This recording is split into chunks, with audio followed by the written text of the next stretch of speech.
This could be the most important video that you watch all day. It could be the most important video that you watch all week or perhaps all month, because the topic that we're going to talk about today has the potential to completely transform the ideological and political landscape of the United States of America. It has the potential to completely upend the political order. States that used to be Republican, red, conservative strongholds could soon become moderate, maybe even left-wing states because of the policies that are being discussed in this video. So if this interests you at all, please watch to the end of the video, because this is an incredibly important topic that you're not getting from most of the media. They're just not even covering it. Gee, I wonder why. And you need to know what's going on. Before we get into that incredibly important issue, though, a quick call to action. As many of you know, this is a new channel. I've been involved in the free market movement for a long time. I've had a lot of success. I've written for huge major media publications like The Blaze and FoxNews.com and the Wall Street Journal and Forbes and a whole bunch of other big publications. I've co-authored New York Times bestselling books with guys like Glenn Beck. I've done a lot of really incredible things, been on Tucker Carlson's television show numerous times, but I've never had my own YouTube channel. And so I need your help. Please subscribe to this channel, like this video, leave a comment. All of this stuff is going to help big tech algorithms recognize this video, recognize this channel as being important, and so it should be showed to other people. It's going to help distribution. That's how these algorithms work. So if you like the video, leave a comment, subscribe, hit the little notifications button if you're watching the YouTube version of the show. If you're listening to the podcast version, please leave a review for the show, a positive review. All of these things are going to help more people see this content. All right, let's get right into the topic, an incredibly important topic. We're talking about ranked choice voting. Ranked choice voting. RCV is often how it is abbreviated. A lot of people have heard of ranked choice voting, but don't really know what it is, don't really understand how it works, don't think that it's important. And for a long time, I fell into that camp.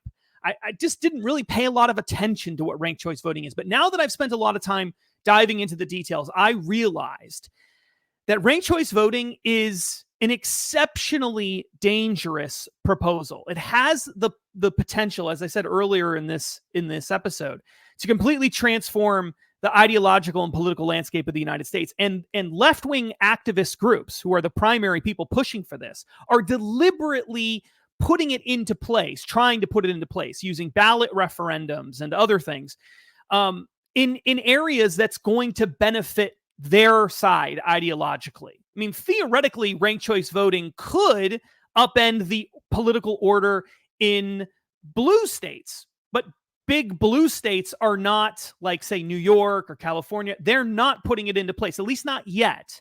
And even in those places, there's an argument to be made that the far left wing is trying to seize more power and control for themselves in those states. So this is not something that favors the pro-liberty movement at all. Now, people who support ranked choice voting say that this is a nonpartisan thing. And theoretically, it could be. But that's not how it's being utilized. That's not how it's being applied. And there's simply just no good reason for ranked choice voting. We're going to get into that. But the bottom line is this. If ranked choice voting isn't stopped, then red states all across the country are going to become purple states or blue states. And some blue states are going to end up electing far left-wing radicals. Okay? This is a really, really bad policy proposal. And it is sweeping the nation and gaining a lot of supporters from even conservative groups, middle-of-the-road people. There are Republicans who support it. There are Democrats who support it. It seems like all sorts of people across the ideological spectrum love this thing. But the truth is, it really only benefits certain kinds of people, depending on where it is. It's going to change, but it's designed specifically to help achieve left-wing ideological goals in a lot of these states that are advocating for where this is being advocated for the strongest. And so if you are a pro-liberty supporter, you got to be 100% behind it. So let's get into the details of what ranked choice voting is. I'm going to pull up a video that explains what ranked choice voting is, that's produced by the Foundation for Government Accountability, FGA. This is a really cool group that's done a lot of work on this topic and a whole bunch of other topics. And it just gives a nice little quick minute and a half or so summary of ranked choice voting. And then I'll go into more details about ranked choice voting after that. So here's, we'll push play here on the video.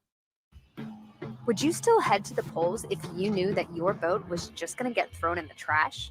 Of course not. Which is exactly why you need to know the truth about ranked choice voting. Also known as instant runoff voting, ranked choice voting destroys everything we know about free and fair elections. Unlike a traditional election, each voter is expected to vote for every listed candidate in order of preference. Also, unlike a traditional election where the candidate with the most votes wins, a candidate must have a majority of votes to win. If there's no majority winner in the first round, the losing candidate is eliminated. The people who voted for the loser in the first round then have their second choice votes counted in the next round. This process continues until there is finally a majority winner. The problem is that thousands of votes are trashed along the way to create this supposed majority. These voters weren't willing to vote against their conscience, so their votes are gone. These voters got confused and filled out their ballots incorrectly, so their votes are gone too. And these folks ended up casting votes for candidates they never would have voted for otherwise.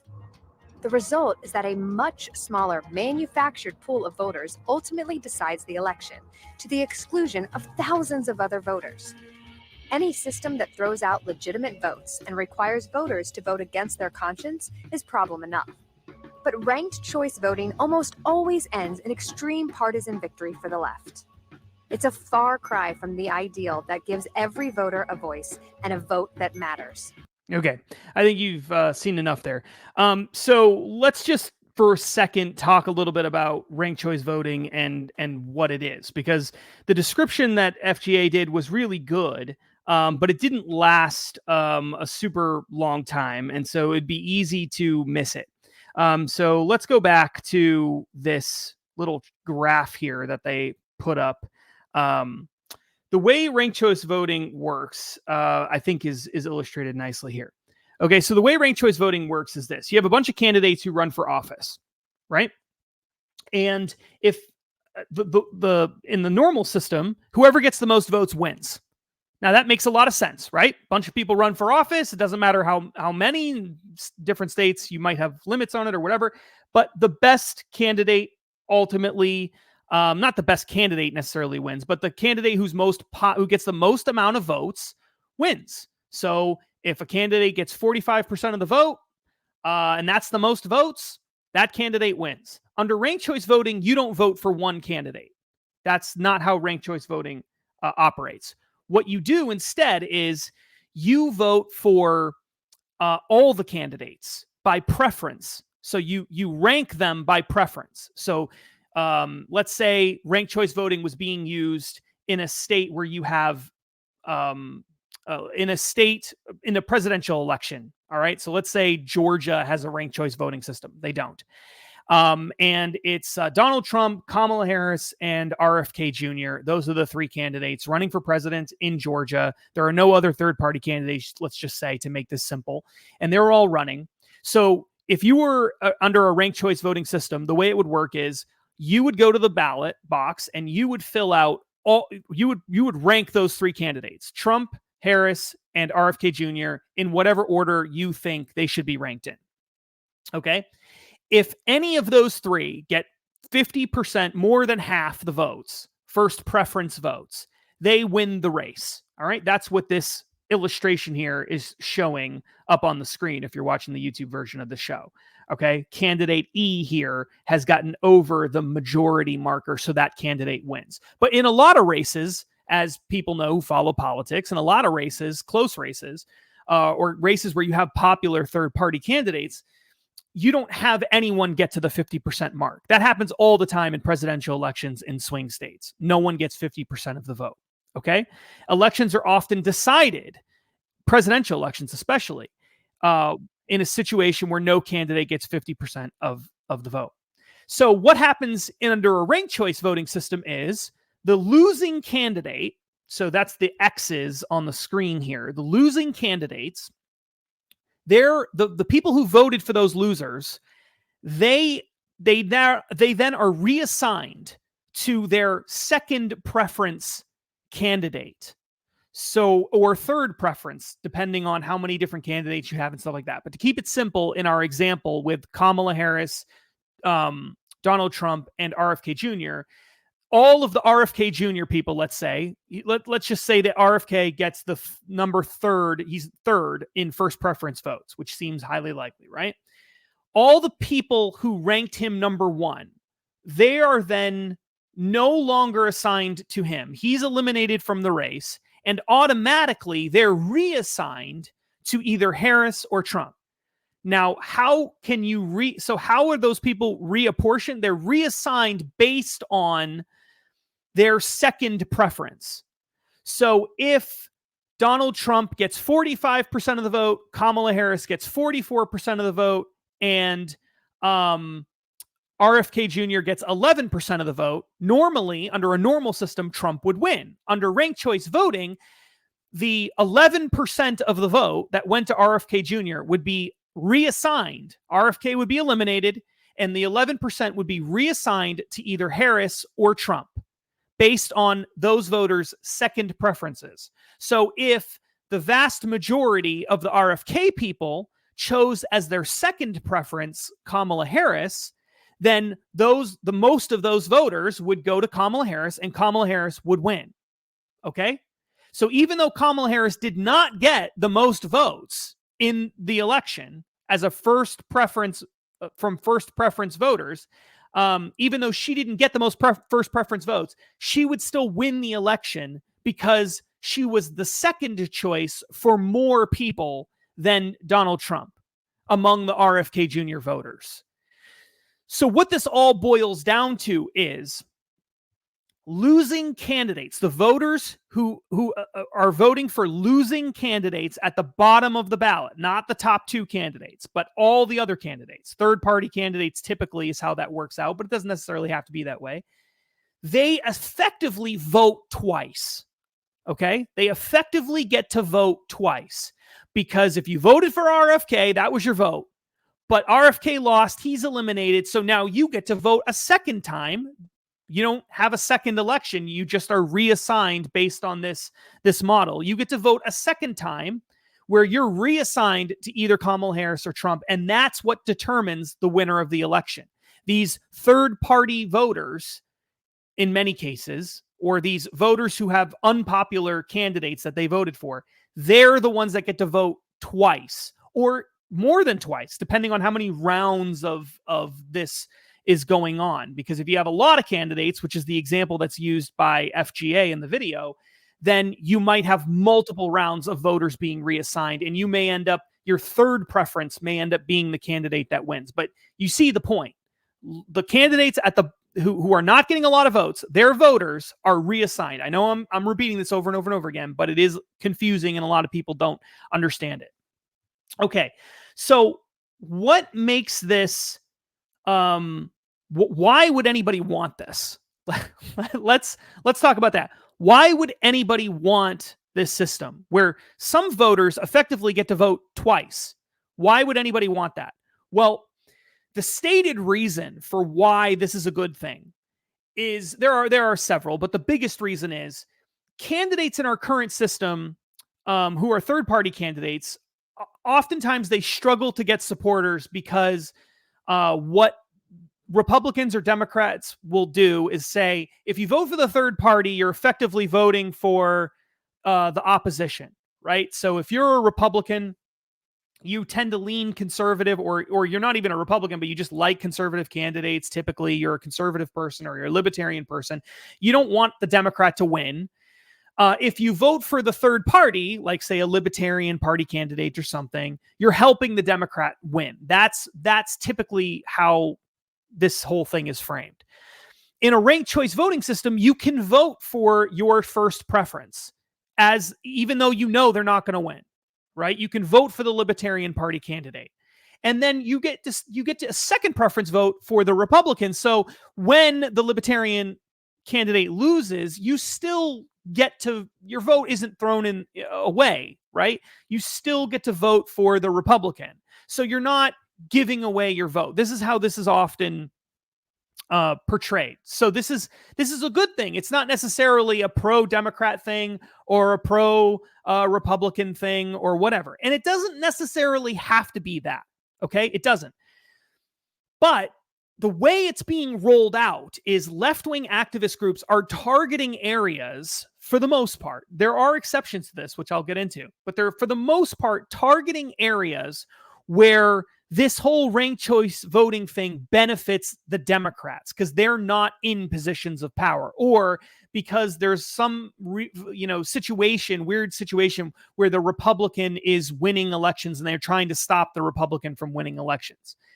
So this whole thing has become effectively a scheme by the left to undermine the politics of red states, to give themselves more power in these states where they're always losing elections all the time. Now, why exactly is that? How exactly is that happening? Why do I say this is a scheme? Okay, let's just think about this logically. Think about how this would work itself out logically, right? Let's say you have a red state where Republicans are almost always winning elections. You have a gubernatorial race where you've got a Republican and the Republican's running for office. And then there is the Democrat. That's the primary person who is the second preference.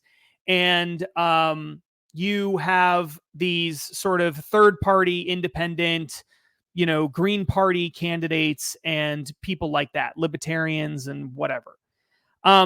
Effectively, what's going on is if you are, if you're the Democrats and you know that realistically you can't win the race, then it's helpful for you to have a say in who the Republican candidate is at the primary level, because you aren't going to be able to win the race in just a straight up general election, Democrat versus Republican, right?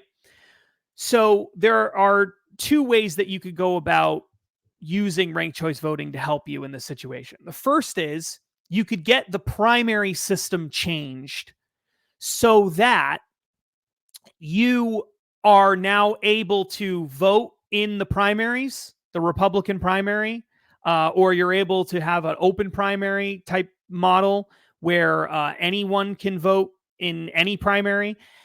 And then if you have ranked choice voting and open primary, then all the Democrats have the ability to choose the Democrat candidate they want, or they can vote for, and actually, because it's ranked choice voting, they can vote for multiple candidates. They can both choose the Democrat they want, and they can vote for a Republican moderate, like a squishy Republican who isn't necessarily a real conservative. And the Democrat coalition of voters, coupled with the minority of moderate Republicans in a red state, would effectively build a coalition that elects the more moderate Republican. And all this can be done without the Democrat having to disaffiliate from being a Democrat, because normally that's not what Democrats want to do. They want to continue being a Democrat, because it's an open primary with a ranked choice voting model. Okay, so again, I know we're throwing a lot of terms out here, right? But try to stay focused here. Eye on the prize, right? An open primary model, so you can vote in any primary you want, coupled with ranked choice voting, allows the minority political or ideological group in the state to join forces with another minority ideological political minority in the state to effectively together elect someone who is a more moderate, in this case we'll say Republican, but the same thing could be done in a Democrat stronghold as well to make a more moderate Democrat, right? So this is being pushed, these ideas are being pushed in conservative red states, deep red states, as a way for the left to undermine the conservative power block in those states. All right. And I'll give you some examples of that happening soon. But that's effectively the most dangerous part of it. Even if you didn't have this open primary part of the puzzle, it still allows, if you have ranked choice voting without open primaries, it still allows these, it can allow a consolidation of power for Democrats to elect a more, to undermine the Republican. In some cases, you might have popular independent or third party groups, and that third party group together with the Democrats can overcome the Republican. So you're not just electing a more moderate Republican in a primary, you're actually electing a Democrat in a general election. This is what's been going on in Maine, actually. Maine had, for several years, been electing with a minority of the votes Republican governor. And in, I believe, 2018, Maine changed their system to a ranked choice voting system specifically so that, they wouldn't say this, but this is what was obviously happening, specifically so that the Republican could no longer win the race. And the reason the Republican was losing in Maine, which leans blue, is because there was a popular independent candidate and Democrats who just want to vote for the Democrat, and they were diluting the Democrat vote, the independents in that state, the third-party voters were diluting the Democrat vote so that the Democrat wasn't winning, the independent didn't have enough votes to win, and so the Republican was winning with a minority of the votes, so they changed to a ranked choice voting system so that they could stop that from happening again. All right, so it was a very political decision in Maine for them to do this, okay? And it was specifically designed to hurt the Republicans. And other situations have happened in Alaska, where they've also put in ranked choice voting. Maine and Alaska are the only two states that have done this at the statewide level. So Maine and Alaska, they've done this, and similar things. They've used it. They've used ranked choice voting to get Democrats elected in some cases. They've used ranked choice voting to get rid of the most conservative Republicans in the primary process. And it's been a disaster for conservatives in Maine and in Alaska. We already have a track record of it being a significant problem. We already know that it's a significant problem. But there's more to the story than that, too. These aren't the only reasons to be opposed to it. Before we get into, let's get into some of the other reasons to be opposed to it. One of the biggest problems with ranked choice voting, as they noted in that FGA video that I showed you earlier, is that ranked choice voting is it makes it easier for your vote to be destroyed. Thousands of ballots have been thrown out as a result of ranked choice voting in Maine and in Alaska, and in New York and in New York City and in other places where they've put ranked choice voting into place. Thousands of ballots have been thrown out in these states. And the reason thousands of ballots have been thrown out is because if you don't fill out a ranked choice voting ballot correctly, you don't fill in all the candidates of a ranked choice ballot, then in effect, you don't get an opportunity to vote in your third or fourth round of voting if it comes to that. So, for example, let's say going back to our hypothetical where you have Kamala Harris and you have Joe Biden running for office, right? Kamala Harris, you have Kamala Harris, Donald Trump, and you have RFK Jr. running for office in Georgia. This was the hypothetical we had earlier. And you have RFK Jr. first round of voting in effect, right? He loses. So he doesn't get enough first preference votes to be put at the top of the ticket, or put at the top of the race. He's not one of the top two candidates when all the first preference votes are counted. So all of his voters are reassigned. But if you voted for RFK Jr. and then you didn't fill out a second preference, you just only voted for RFK, then your ballot gets thrown in the trash at that point. You actually don't vote again because you didn't fill out you didn't fill out your second preference. Okay. Or if you filled out your ballot incorrectly, which is really easy to do because the ballot is kind of confusing. You have multiple candidates. You have to rank them, multiple candidates, multiple races, different offices that you're voting for and stuff. You have to rank them all by preference. And it's just really easy to make a mistake when it comes to that. It's just really easy to do. And so it's not hard to imagine why people would, find that problematic. I'm going to try to pull up let me see if I can pull up an example of this.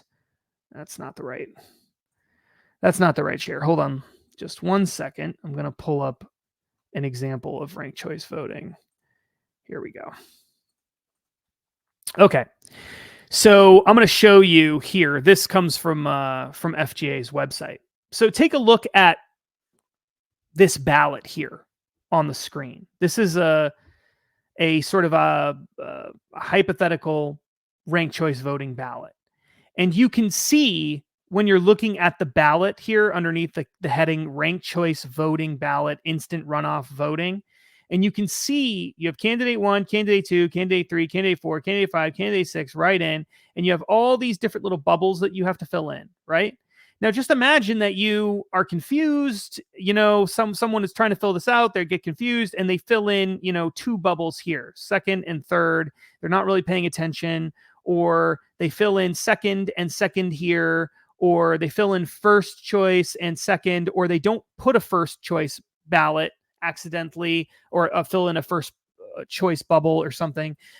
All of those things are going to result in your vote potentially not counting. Okay. So it's a really, really confusing ballot that you have to fill out. And again, the whole idea is that the losing candidates, the voters for the losing candidates, get to vote a second time. But if you don't fill out a second preference, maybe you forget to fill out a second preference, you fill in a third preference and a fourth preference and a fifth preference, and you just forgot about the second one, then your vote doesn't count in a lot of these places. So this is a really confusing, completely unnecessary system.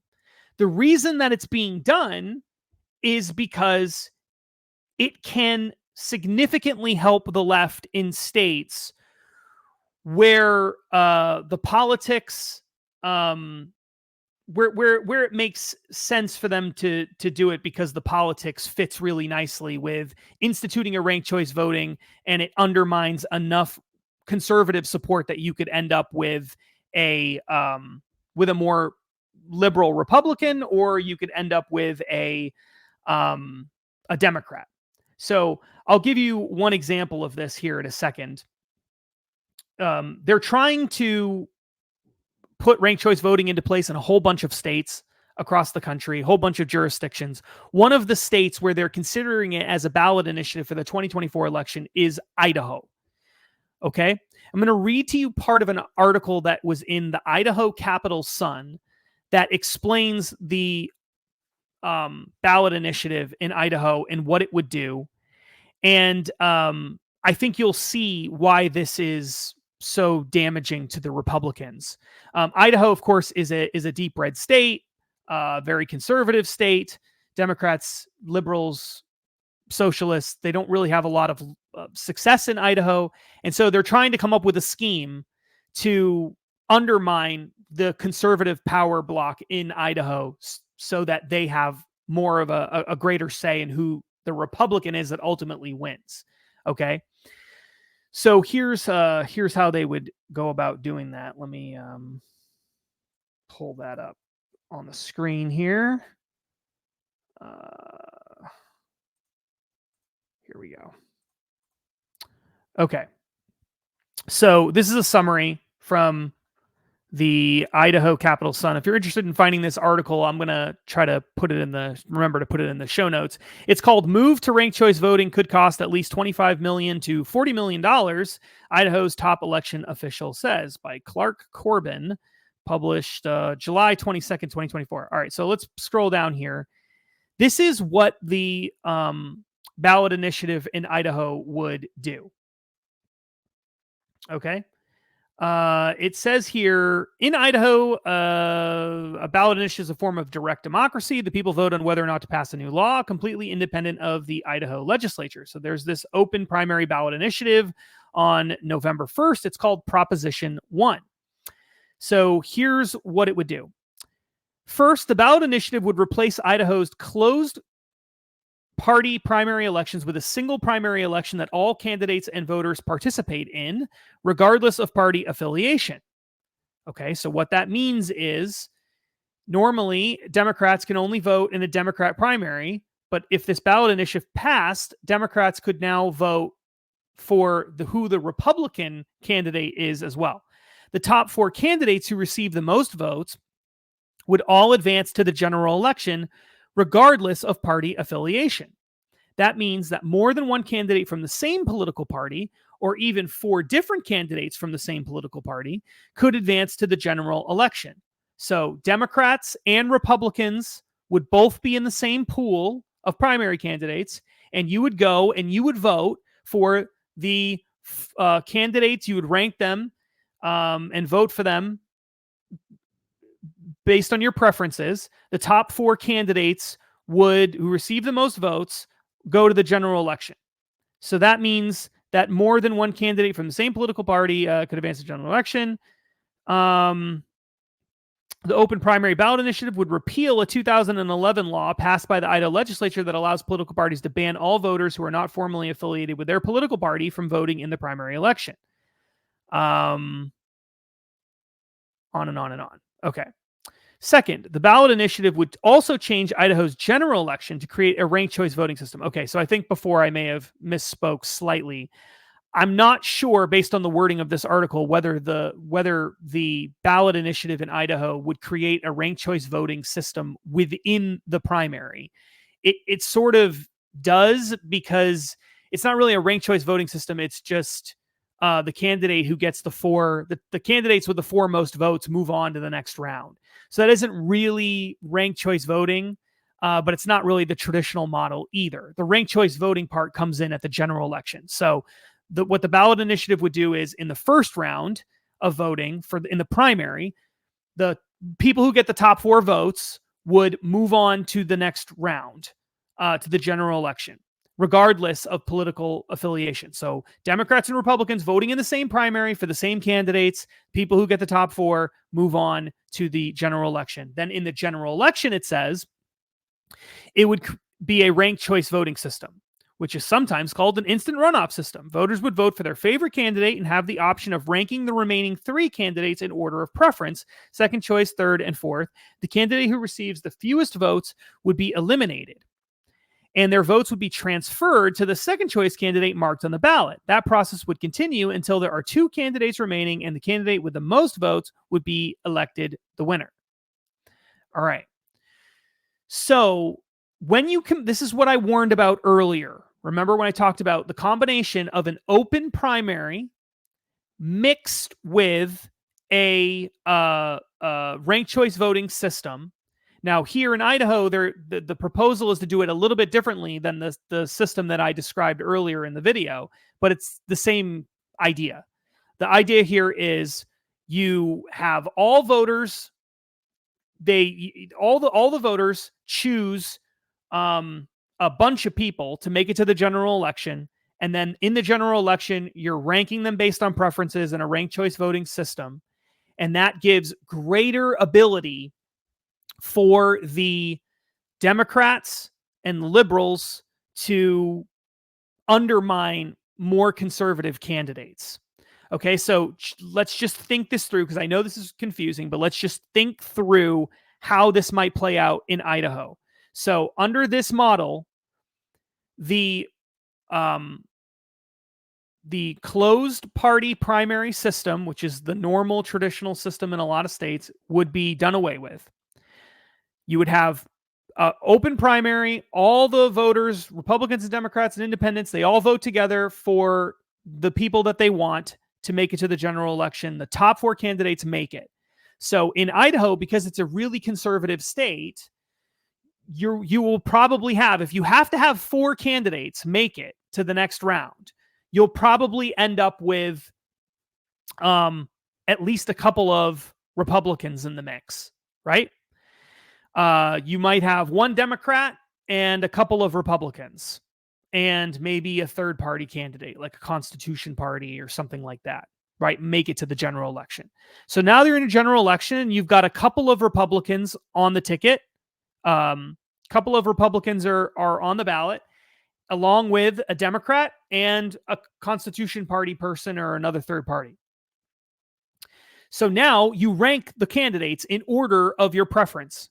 So if you're a Republican, you're just going to vote for the Republican you like the best. All right.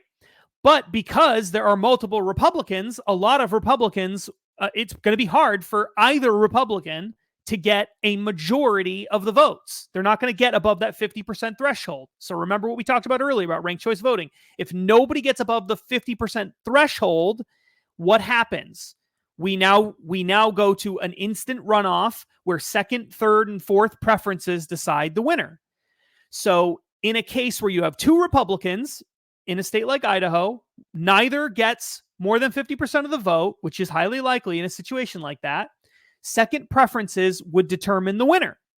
Well, all the Democrats are in the losing category, right?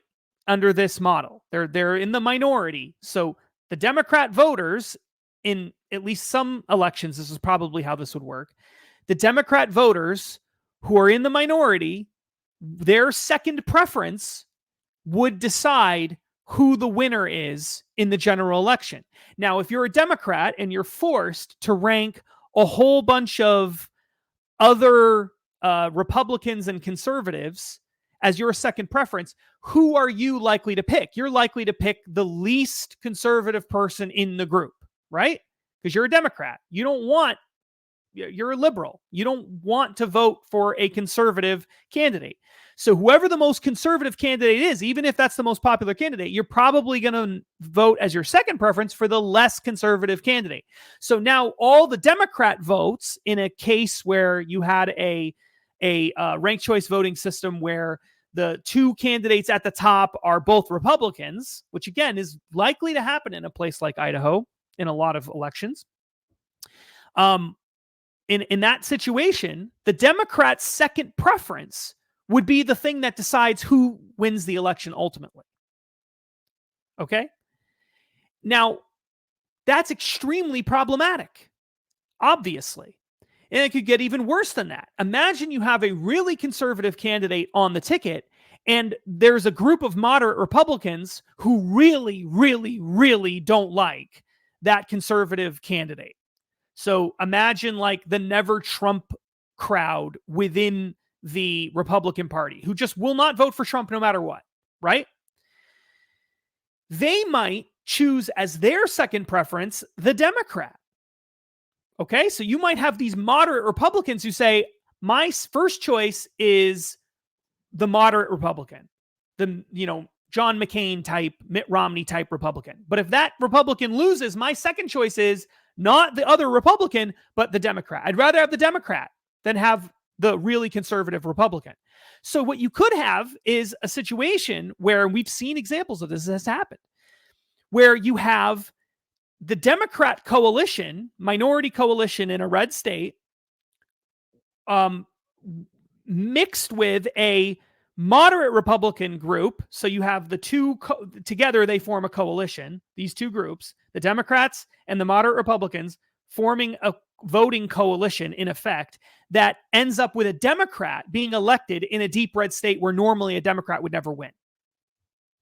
Hopefully all that makes sense. I know it's complicated.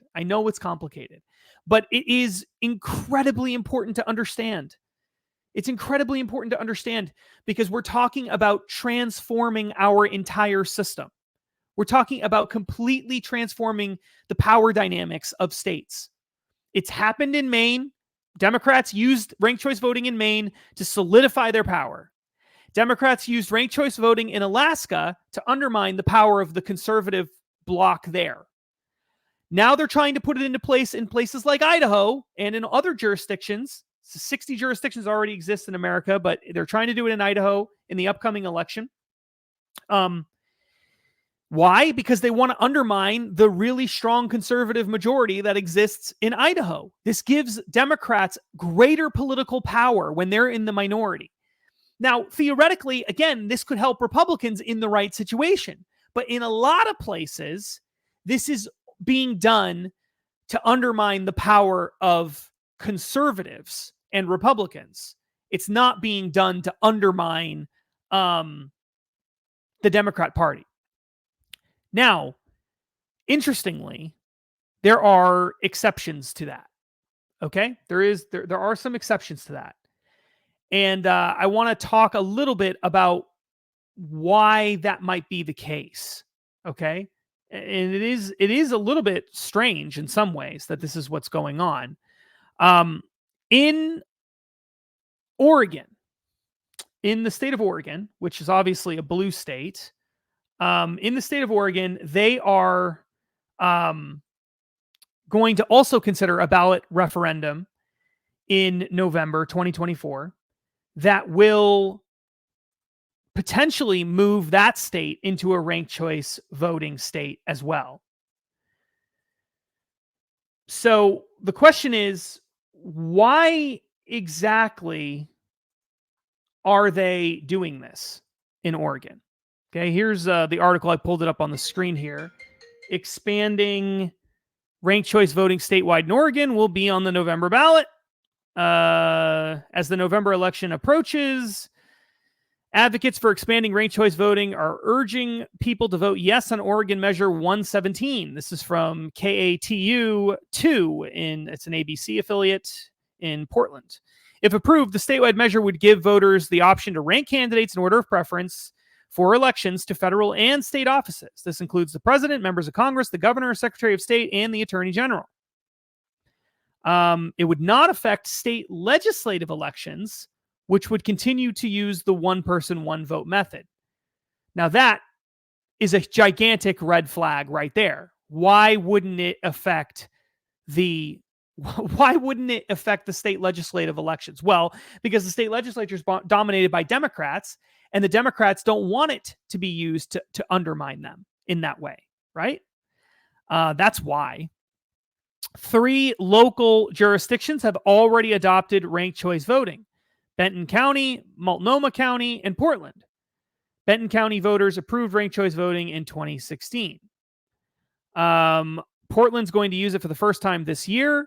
Multnomah County will start using ranked choice voting in 2026. So why would you want, why the heck would you want to do this? If it passes, the law would take effect in January 2028, by the way. So this isn't something that would go into effect until the next presidential election. Why would you want to do this only for federal elections, some statewide elections, and the governor? So that's a yes. So it'd be the governor, secretary of state, president, members of Congress, attorney general. So why would you want to do it in those cases? That's a really interesting thing to think about. Yeah, to be totally honest with you, I'm not sure. I know why they created a carve-out for state legislatures. They created a carve-out for state legislatures, as I said before, because Democrats dominate the state legislature, but Democrats dominate the governor too. So why would they want that? Well, my guess is this. There's probably been situations in the past where there's been large third-party candidates in the state of Oregon, and the popular third-party candidates, and these popular third-party candidates have created problems for the Democrat establishment. I'm willing to bet you anything that that's the situation that's been going on there, because there's really no other reason why you would do this. So let's just, as a little test case here, let's pull up 2020 election results in Oregon. And I bet, just on the fly, I bet we're going to find something that will prove my point here. I bet we're going to find something that proves my point. Let's see if we can find the Oregon governorship. But this is the only reason why you would do this. You're not going to vote for you're not going to change the election system in the state if you're the Democrats and you control everything. And they pretty much control they pretty much control like every aspect of government here. So they really have no reason to change the system. So the only reason that you would go about doing that is if there's some sort of advantage that we just don't know about, right? There must be a reason for why that would be the case. Governor, Oregon, 2020 election.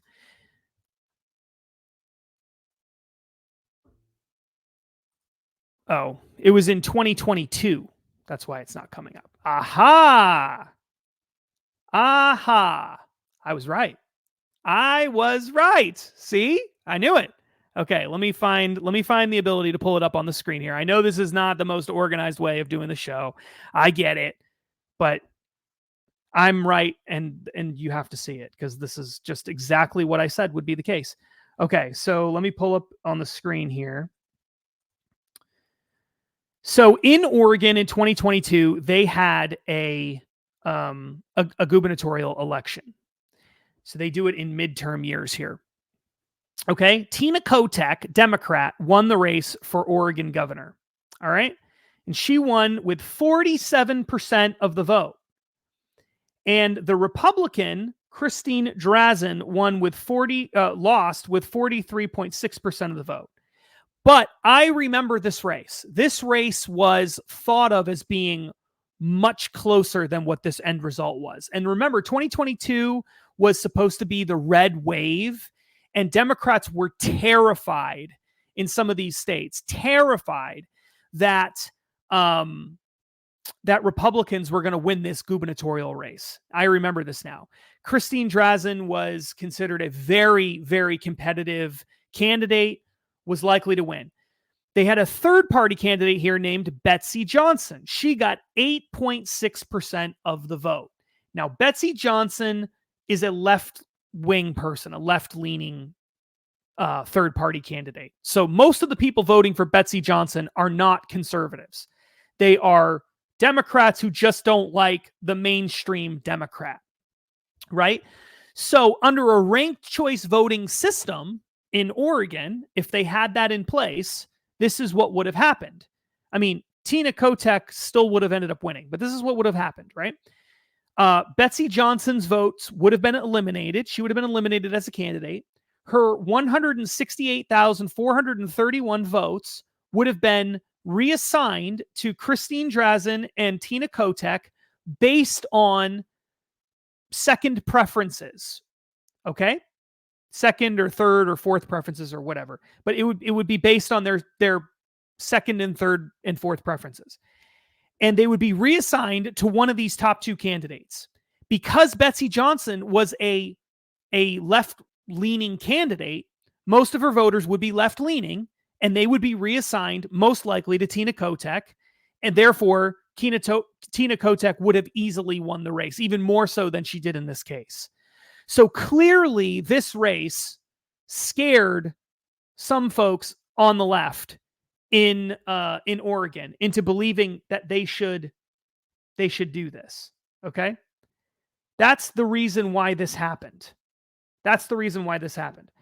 And so it's exactly as I said. Although theoretically, ranked choice voting can help Republicans and conservatives in certain areas, for the most part, Democrats are only putting them into place in places where it will benefit them, or it will force the Republican, even if the Republicans are still going to win, it's going to create a more moderate Republican political makeup in the legislature, or the governor will be a more political moderate or whatever, ideological moderate. But that's the main reason this is being rolled out. And if you look at the groups who are behind this, a lot of them are left-wing organizations and groups, like Rock the Vote, for example. And there's a whole bunch of others as well. There's tons of money flooding into this nationwide, this idea of ranked choice voting, because it is being applied very strategically in a very partisan way to help the Democrats seize more political power in deep red states. So if Idaho passes this Proposition 1, and all of a sudden Democrats have significantly more political power in that state in the general election, as well as in the primaries too, but I guess in the general election is where it matters the most. It could transform the state of Idaho, just as it's transforming the state of Alaska, just as it's kept Republicans out of power in certain positions in Maine. I believe there was a congressional candidate in Maine too, that U.S. congressional candidate. Similar situation happened where ranked choice voting basically kept him from winning the race. This is a giant scam. It's a giant scam. If you're interested in learning more information about this topic, I urge you to go to heartland.org. Heartland.org. As many of you know, I'm a senior fellow for the Heartland Institute. The Heartland Institute is going to be doing a whole bunch of work on ranked choice voting going forward into the future. So if you're interested in this topic, keep checking back on heartland.org. Follow me on social media at Justin T. Haskins. Look for rank. You can go to heartland.org and search ranked choice voting in the search bar up at the top of the screen, and you'll find more information there. You can also head over to My Liberty Network to see more information about ranked choice voting. Right now, we don't have anything on that, but My Liberty Network, that's an organization that I've been working on with some other people like Donald Kendall and Chris Talgo and Jack McFerrin and some other great guys, some of whom have done video presentations, stuff like that with me in the past. My Liberty Network, that's going to have more information about ranked choice voting in the coming weeks and months as well. So keep checking those two sites. But this is just absolutely incredible. It's absolutely incredible scheme. It's ingenious because most people have no idea how this all plays out, and it is confusing, as you probably realize throughout the course of this video. It's hard to explain. It's hard to describe. It's not the easiest thing in the world to follow. And I think people intuitively think, oh yeah, like what's wrong with that? I get to vote for whatever candidate I think is the best candidate, and then I get a second vote and a third vote too, and then that way I can vote for whoever I want and my first preference, and I still make sure that my second choice is listed there too, so I get to vote multiple times. And that sounds very appealing to people. But in reality, this is a partisan scheme. This is a really terrible idea. It's got the potential to completely undermine the political makeup of red states in particular. And it's also ridiculous that you would have people who can vote multiple times in the same election, all because their first choice lost. That just doesn't make any sense. Why do you get multiple votes? One person, one vote. It's not that complicated. It really isn't. But it's just an ingenious way of transforming the country without people realizing that's what's going on. So This is definitely something you need to pay closer attention to. Please stay focused on ranked choice voting. And if you have questions, you're interested in this, you have information you want to share about ranked choice voting, some stories, if you're from Alaska or Maine or another jurisdiction that has it, please leave a comment in this video so that other viewers can check that information out.